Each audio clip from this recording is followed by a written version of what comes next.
Siempre que vuelves a casa, me pillas con medicina, embadurnado de sicilina, con los chakras en la masa. Muy buenas a todos. Hoy vamos a hablar sobre la realidad, los relatos y lo que yo llamo la teoría de la lupa. Cuando hablamos de la realidad, aquí encontramos ya el primer prisma interesante para abordar este vídeo, ¿no? En el budismo, cuando hablamos de lo que es lo real, se dice que lo real es lo que es, ¿vale? Digamos que cuando el intelecto o la mente analiza algo, está proyectando mucho de lo que el sujeto interpreta o de, bueno, pues conceptos que tiene en la mente, y en fin, digamos que el sujeto impregna la realidad subjetiva sobre la realidad objetiva. No sé si esto queda muy claro, pero ahí entra un poco el concepto de la vacuidad. Por ejemplo, la vacuidad es ese vacío que hay en todo de forma natural, que en el budismo pues te dice que realmente no hay una división entre el objeto y el sujeto, sino que es todo lo mismo, ¿no? Pero claro, la mente necesita descodificar lo que está viendo, puesto que por un lado nuestra naturaleza animal necesita saber si lo que estamos viendo y lo que estamos interpretando supone un beneficio o un peligro, y aquí entran muchos mecanismos de forma inconsciente, ¿no? Partamos entonces que la realidad de por sí, la realidad objetiva, es muy, muy, muy, muy difícil de saber, porque siempre va a existir la interpretación. Entonces, claro, esto es muy sencillo de saber, ¿no? Si ahora mismo nosotros mismos hablamos con nuestros amigos o nuestros familiares y le preguntamos a ellos sobre qué opinan o qué características destacarían sobre uno mismo, vamos a ver que la imagen que ellos tienen sobre nuestra propia persona, cada uno va a ser distinta. Y posiblemente la suma de todas esas interpretaciones puedan darnos una pista de lo que realmente estamos proyectando al mundo, ¿no? Es decir, que si vemos que incluso cuando a uno mismo lo intentamos analizar a través de los ojos de otros, hay muchísimas interpretaciones y para unos podemos ser muy buenas personas y para otros seré un pedazo de cabrón, pues imaginaros esto a gran escala, ¿vale? Entonces ahora mismo el mundo, como lo vemos todo a gran escala, o sea, nos estamos enterando de noticias que suceden en Japón o noticias que suceden en Chipiona Norte. Y lo único que tenemos es una pantalla y una persona que nos está informando sobre lo que está sucediendo. Pero claro, lo que está sucediendo ya de por sí tiene un análisis subjetivo y, como vamos a ver, no es tan sencillo de encontrar realmente lo que es lo real detrás de estos análisis, ¿vale? Entonces, por un lado, vamos a encontrar, voy a cambiar la pantallita aquí, la realidad de las cosas. Entonces, la realidad, el sujeto observa la realidad y, en base a su educación,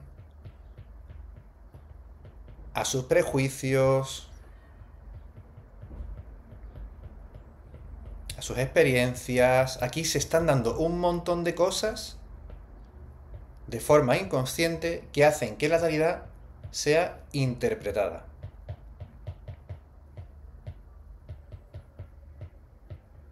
¿Vale? Y aquí es donde hablamos ya de lo que es un relato. ¿Vale? Yo interpreto la realidad, mi interpretación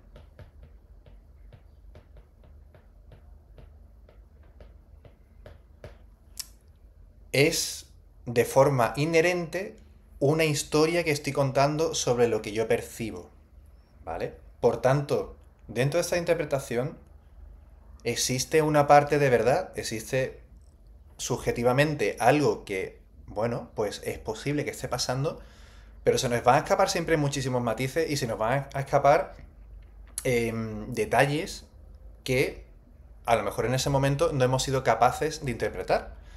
Por eso muchas veces, cuando hablamos de una interpretación de algo o de un relato de algo, dices, bueno, pero ¿cuál es el contexto? ¿Qué es lo que hay detrás de lo que tú has analizado? ¿Cuál crees tú que ha sido la intención de lo que ha sucedido? Hay informaciones que nos van a dar una historia, un relato lo más acertado posible y otros que nos van a vender un relato totalmente alejado de la realidad o alejado de lo que objetivamente ha pasado porque hay un interés de esto. Entonces aquí es donde ya estamos hablando de la manipulación a través del relato. Y esto, como digo, tiene mucho que ver con el tema que hemos hablado sobre la política, el tema que tienen ahora mismo los partidos, las ideologías, la forma que tienen de crear bandos y divisiones. Entonces, vamos a poner un ejemplo. Imaginaros, ¿qué os digo yo? Que ahora mismo un español de pura cepa, un José Luis Rodríguez, ¿vale? Va andando por la calle y una noche se cruza con Ahmed Hatsoub, que es a lo mejor español de padre marroquí y madre española, pero para que entendáis, se llama Ahmed y el tío, pues a lo mejor se ha cruzado con él por la calle y han tenido una malinterpretación donde se han cruzado, se han chocado, han tenido un tal y uno se ha encarado con el otro, oye, ¿qué haces? No, tú, tal. Y al final se pelean. La manipulación, bueno, lo objetivo sería que dos personas han ido por la calle, se han calentado porque uno se ha metido con el otro o lo que sea, no se sabe muy bien qué ha pasado, pero se ha escalado y ha habido una pelea. La manipulación va a venir en el relato que se cuenta de este asunto, ¿vale? ¿Cuál es el relato que te van a contar? Pues posiblemente, pues si esta persona se llama Ahmed y, aunque sea español, tiene algo de marroquí, ¿vale? Posiblemente la ideología progresista o de izquierdas, ¿vale? Progresista, te van a decir que esta persona, que era español, posiblemente era un fascista, que era un facha, que se ha enfrentado con el otro solo y exclusivamente porque era un extranjero, ¿vale? Y ya seguramente si lo quieren llenar el relato para ponerle la guinda, te dirán que seguramente es un votante de Vox, ¿vale?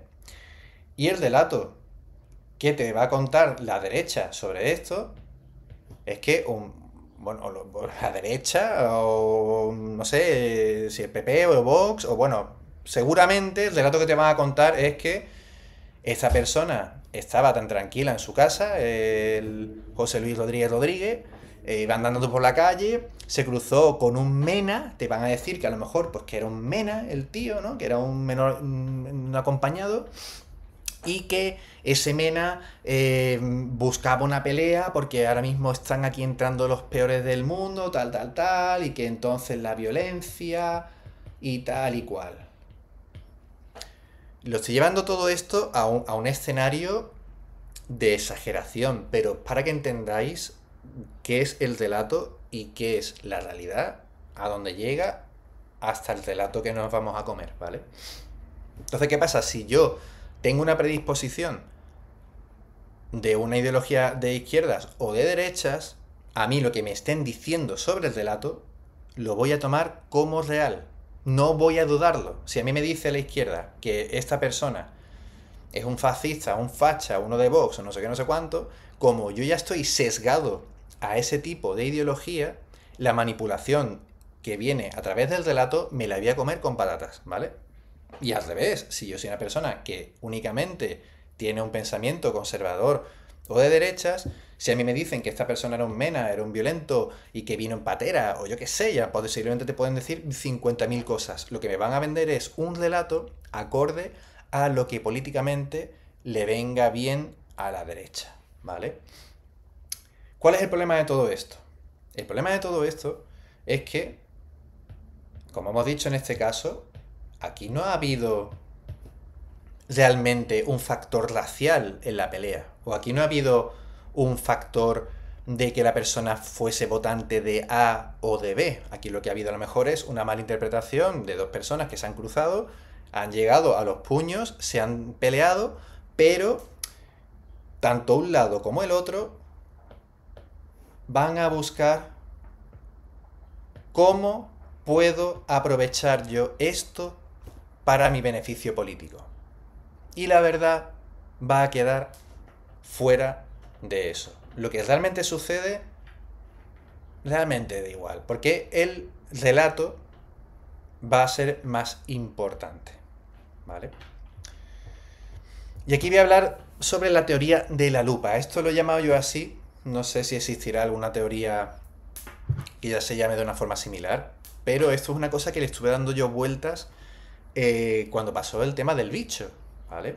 Cuando pasó el tema del bicho, a mí me sorprendió que estuviesen todos los días dando los números de la gente que fallecía, la gente infectada, todos los días, nos pegamos ahí, no sé si fue un año perfectamente, de un miedo constante de esto, pam, pam, pam, pam, pam, pam, pam, ¿no? Y a mí, como comenté en otro vídeo, me sorprendía todo esto mucho y me puse a investigar datos oficiales de diferentes, pues bueno, grupos de médicos, hospitales de todo el mundo, hasta llegar a la conclusión de que se había puesto el foco en el miedo mayor de lo que estaba sucediendo, ¿vale? Voy a explicar esto un poco mejor. ¿Cuál es la teoría de la lupa? La teoría de la lupa que estamos hablando aquí es cuando a un medio de comunicación o a un político le interesa hacer de algo así,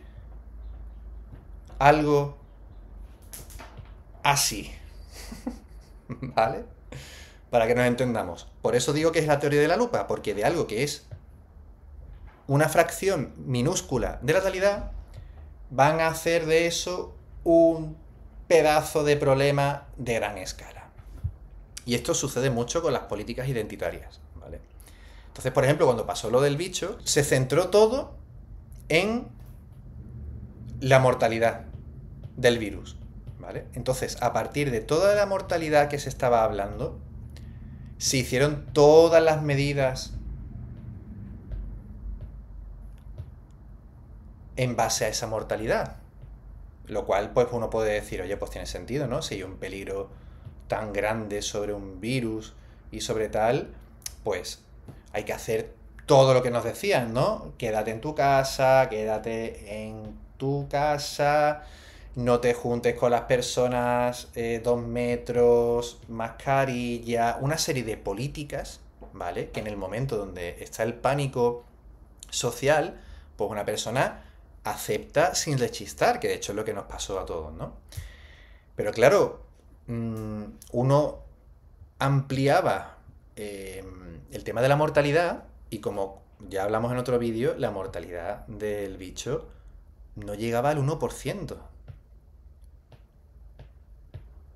No llegaba al 1%. A partir de los 70 o los 80 años, el factor de mortalidad sí se incrementaba ya a un rango bastante elevado. No sé si estábamos hablando ya ahí de un 15 o un 20% de posibilidad de que te sucediese algo chungo, ¿vale? Pues la teoría de la lupa se puede aplicar a cualquier cosa, ¿no? Y entonces aquí ya es donde vamos a ver el tema de la manipulación que estamos viviendo en muchos sentidos, ¿no?